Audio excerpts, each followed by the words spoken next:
Hello everyone, welcome back to my YouTube channel Saini learning classes. मैं हूं आपके educator Neha Saini. तो आज मैं आपको टॉपिक पढ़ाने वाली हूं एजुकेशन साइकोलॉजी के बीच में रिलेशनशिप। ठीक है, so relationship between education and psychology, that is education psychology. आज हम ये वाला टॉपिक जो है कवर करने वाले हैं। ये वाला जो टॉपिक है इसको मैंने ऑलरेडी कवर कर रखा है अपने नोट्स की फॉर्म में। छोटे छोटे नोट्स मैंने उसमें बनाए हुए थे, तो आप वहाँ वो वीडियो भी जा करके देख सकते हैं। और आपको अगर डिटेल्स में नोट्स चाहिए तो आप यहाँ से बना सकते हैं। ठीक है, सो सबसे पहले बात करते हैं what is education and what is psychology. So सबसे पहले हम बात करेंगे साइकोलॉजी के बारे में। तो the word psychology is derived from Greek word psycho, यानी कि जो साइकोलॉजी वर्ड है वो कहाँ से आया है? ग्रीक शब्द से आया साइको, जिसका मतलब होता है सोल। ठीक है, और आपका अगर लोगस जो है, अगर आप लोगस का मतलब देखें तो उसका मतलब होता है साइंस। तो एक ऐसी साइंस या एक ऐसी स्टडी जिसमें हम किसके बारे में पढ़ते हैं? सोल के बारे में पढ़ते हैं। ठीक है, so psychology is this science of mind, यानी कि जो साइकोलॉजी है वो क्या एक साइंस है हमारे माइंड की, या साइंस है हमारे सोल की, या साइंस है हमारे बिहेवियर की। ठीक है, इन तीनों शब्दों को आपको याद रखना है। अगर आपसे एमसीक्यू की किस टाइप, इस बार एमसीक्यू टाइप क्वेश्चंस भी आ रहे हैं, तो अगर आपसे पूछे कि साइकोलॉजी इज़ दी, साइकोलॉजी क्या है? साइंस है माइंड की, साइंस है सोल की, साइंस है बिहेवियर की, all of these. So the option number D is correct. ठीक है, साइकोलॉजी शब्द कहाँ से आया है? ग्रीक वर्ड से आया है। Second question. Third question, psychology कौन कौन से शब्दों से मिलके बना है? Psycho and logos. ठीक है, देखो 3 क्वेश्चन बन गए हैं अभी आपके सामने, जिसमें सोल का मतलब क्या होता है, सॉरी साइको का मतलब क्या होता है? सोल, और लोगस का मतलब होता है साइंस। तो ये भी आपका आ सकता है। नेक्स्ट है education is the process of teaching and learning. अब देखते हैं कि जो एजुकेशन है वो क्या है। तो एजुकेशन एक ऐसा प्रोसेस है टीचिंग और लर्निंग का, जिसमें हम क्या करते हैं? कुछ चीज़ें सीखते हैं। ठीक है, तो एजुकेशन एक क्या है? टीचिंग लर्निंग प्रोसेस है।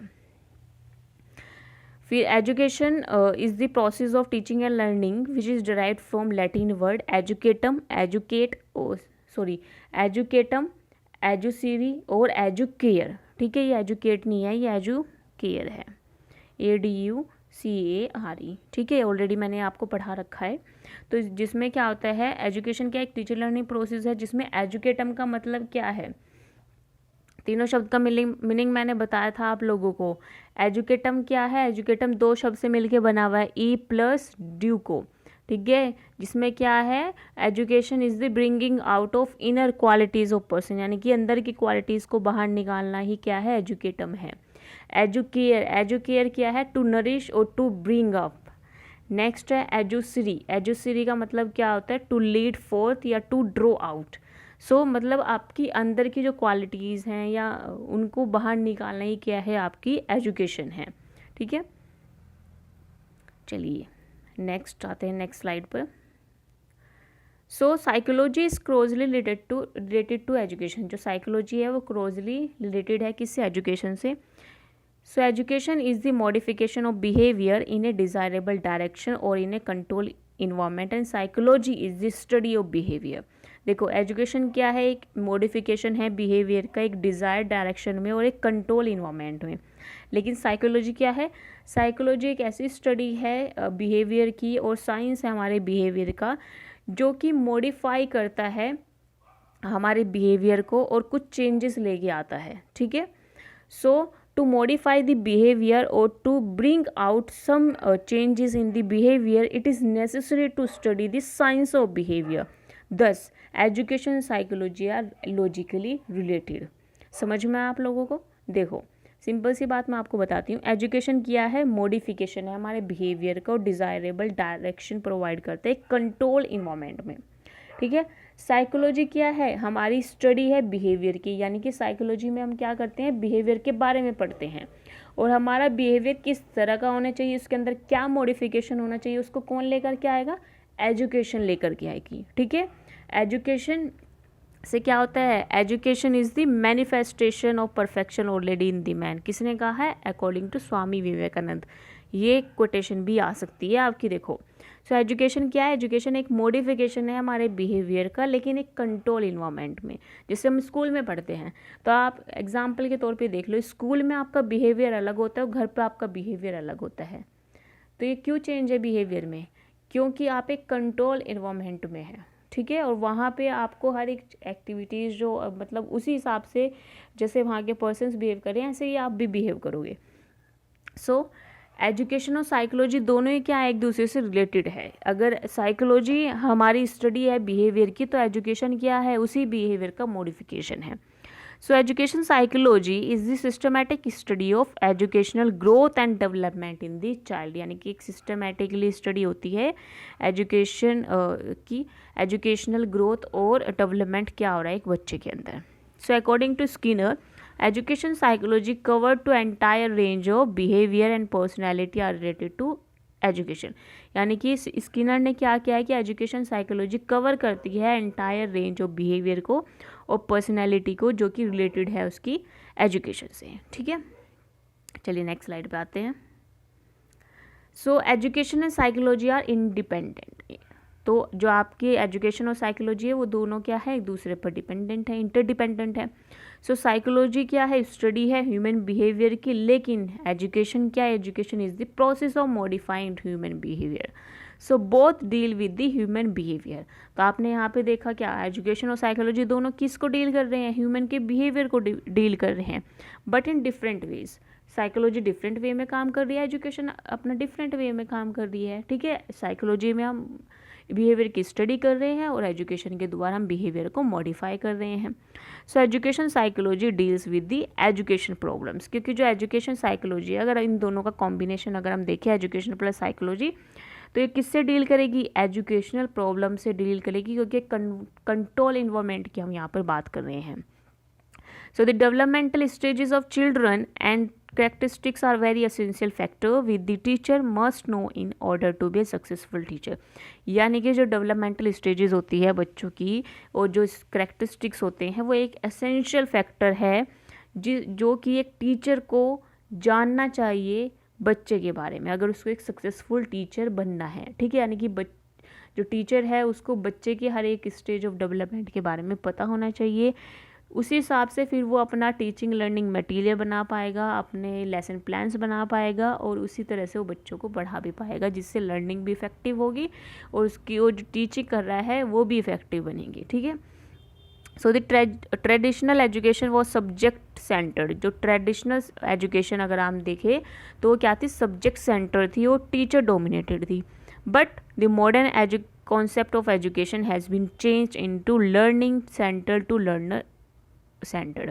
तो अगर आप मॉडर्न कॉन्सेप्ट देखें एजुकेशन का तो वो चेंज हो गया है, वो क्या है, लर्निंग सेंटर्ड है और लर्नर सेंटर्ड है, यानी कि वो जो बच्चे हैं, यानी कि हमारा जो एजुकेशन सिस्टम अगर आप आज का देखेंगे तो वो क्या है, चाइल्ड सेंटर हो गया है, वो अब टीचर सेंटर्ड या फिर सब्जेक्ट सेंटर्ड नहीं रहा है, ठीक है। तो एक बहुत इंपॉर्टेंट पॉइंट है। सो इसके लिए जो टीचर है अगर उसको सक्सेसफुल टीचर बनना है तो उसको बच्चे की हर एक स्टेज ऑफ डेवलपमेंट के बारे में पता होना चाहिए। So psychology had change the spirit of education. So psychology से ही क्या हुआ है, जो हमारी स्पिरिट है एजुकेशन की वो चेंज हुई है, क्योंकि साइकोलॉजी से ही हमें पता चला, जब हम साइकोलॉजी की स्टडी करें उससे ही हमें पता चला कि बच्चे का हर एक स्टेज पे बच्चे का माइंड किस तरह का होता है, किस तरह से हमें उसे पढ़ाना है, किस तरह का हमें करिकुलम तैयार करना है, किस तरह का सिलेबस रखना है, किस तरह की लर्निंग सिचुएशन और इन्वायरमेंट हमें देना चाहिए, किस तरह के असाइनमेंट हमें देने चाहिए बच्चों को। तो किससे पता चला, हमें साइकोलॉजी से पता चला, ठीक है। So it gives new meaning to the learning in the classroom. तो ये क्या मिल गया, एक नया मीनिंग मिल गया लर्निंग इन क्लासरूम, क्लासरूम के अंदर पढ़ाने का, या पढ़ने और पढ़ाने दोनों की बात हो रही है, ठीक है। So psychology gives education the theory of individual difference.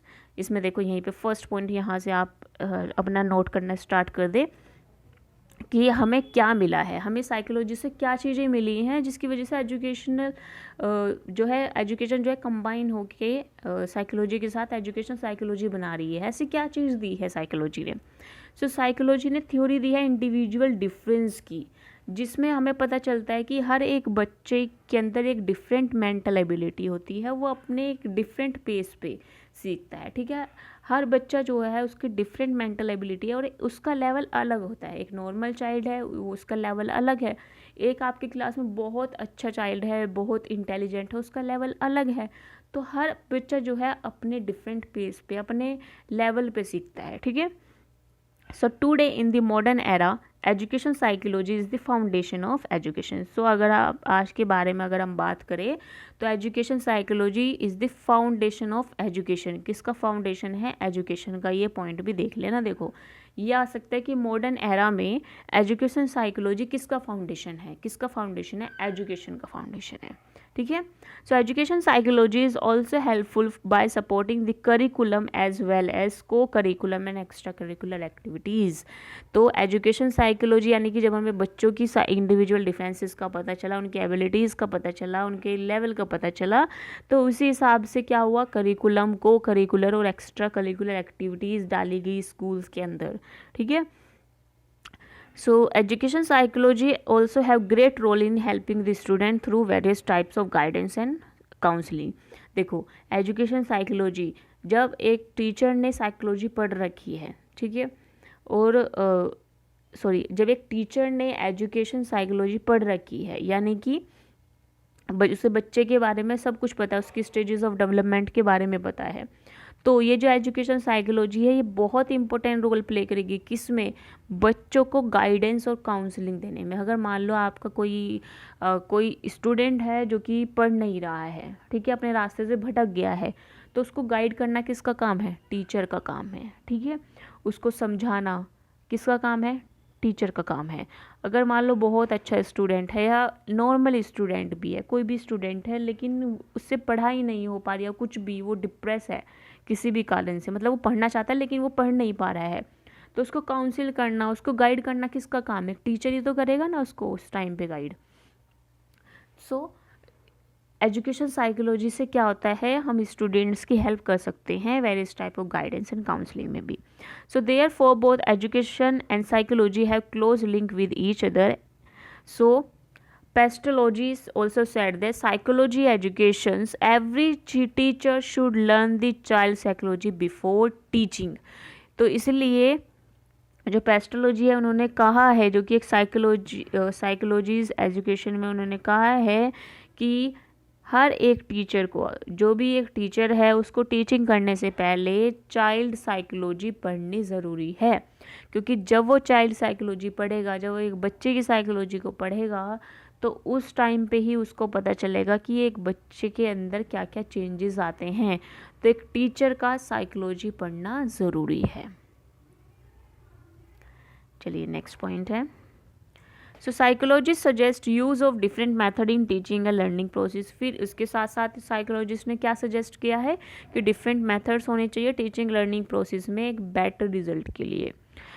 Psychologist emphasis और motivation and readiness in the classroom, यानी कि जो साइकोलॉजिस्ट है वो एम्फेसिस करते हैं किस पर? मोटिवेशंस पे और रेडीनेस इन द क्लासरूम। यानी कि जब आप पढ़ा रहे हैं, ठीक है, पढ़ा रहे हैं और बच्चे पढ़ रहे हैं, तो उस टाइम यानी कि एक टीचर लर्निंग प्रोसेस हो रहा है, तो उस टाइम पे आपका मोटिवेशन और आपकी जो रेडीनेस है वो तो होनी ही चाहिए, लेकिन उसके साथ साथ बच्चों के अंदर भी वो चीज़ होनी चाहिए। यानी कि जब आप बच्चों को पढ़ाने के लिए जाएं तो बच्चों के अंदर आप वो मोटिवेशन या वो रेडीनेस लेकर के आए जिससे वो सीख सके। क्योंकि अगर बच्चे के अंदर वो इंटरेस्ट नहीं होगा कि जो टॉपिक आप पढ़ा रहे हैं उसको सुनने में कोई इंटरेस्ट नहीं है, उसको लिखने में कोई इंटरेस्ट नहीं है, उसको याद करने में कोई इंटरेस्ट नहीं है, तो टॉपिक पढ़ाना ही वो बेकार है। तो सबसे पहले तो आपको बच्चों को मोटिवेट करना है पढ़ने के लिए कि बच्चों आज ये टॉपिक पढ़ाने वाले हैं, तो उनके हिसाब से आपको क्या करने पड़ेंगे, अपने टीचिंग के मेथड्स और कुछ नई टेक्निक्स या आप उन्हें मोटिवेट कीजिए, उस नए टॉपिक से उन्हें जोड़ने की कोशिश कीजिए, कुछ इंटरेस्टिंग बातें उस टॉपिक से रिलेटेड आप बताइए, कुछ फैक्ट्स बताइए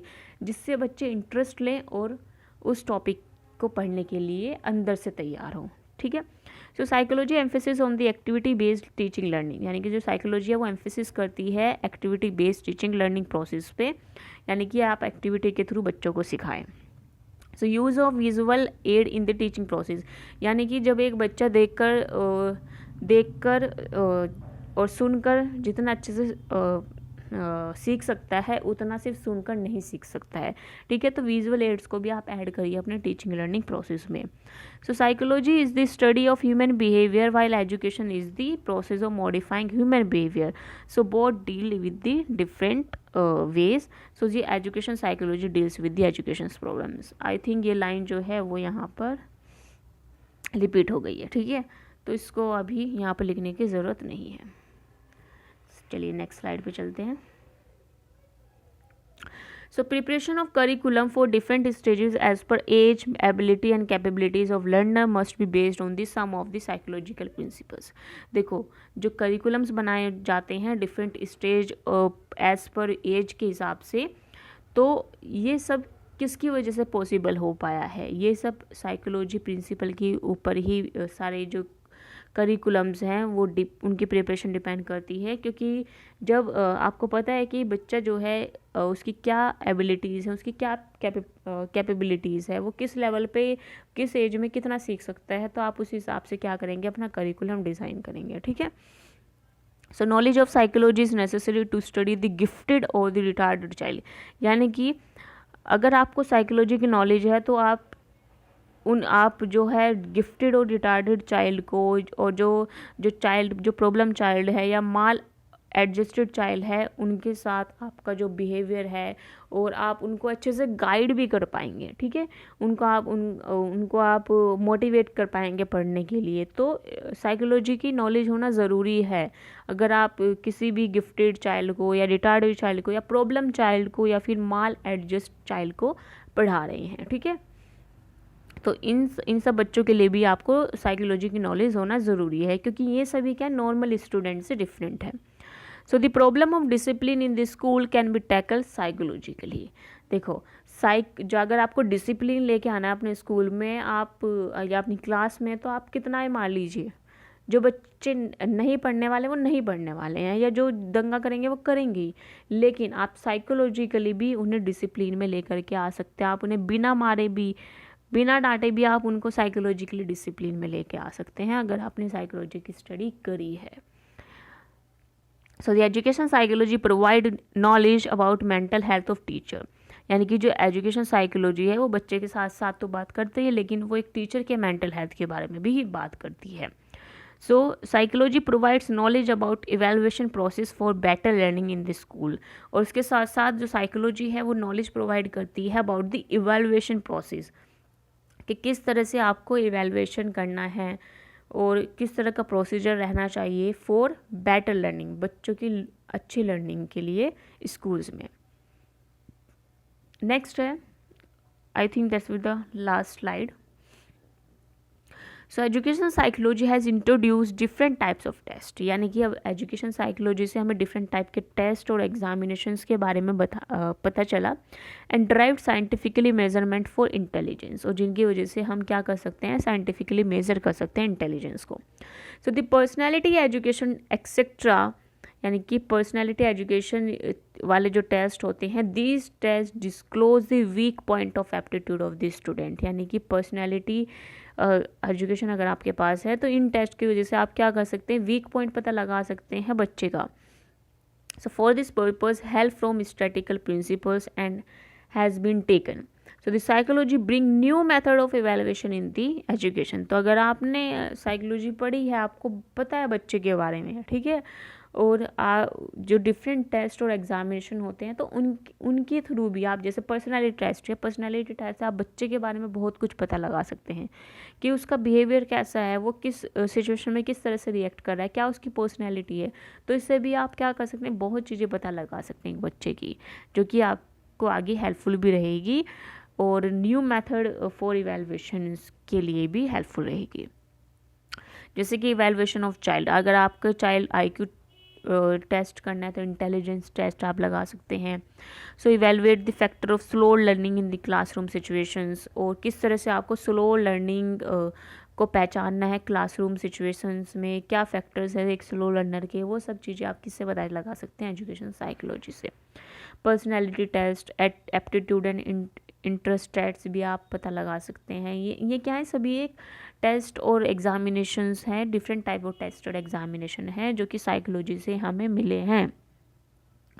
नेक्स्ट है the Stanford Binet scale of intelligent test. ये जो क्वेश्चन है बेटा जी, ये आया हुआ है आपका ये वाला, कि स्टैनफोर्ड बाइनेट स्केल टेस्ट किसके लिए किया जाता है, किसके लिए किया जाता है, वो किया जाता है वो एक इंटेलिजेंस टेस्ट है। तो आप इससे क्या करते हैं, इंटेलिजेंस को डिटरमाइन करते हैं और इंटेलिजेंस को पता लगाते हैं, ठीक है।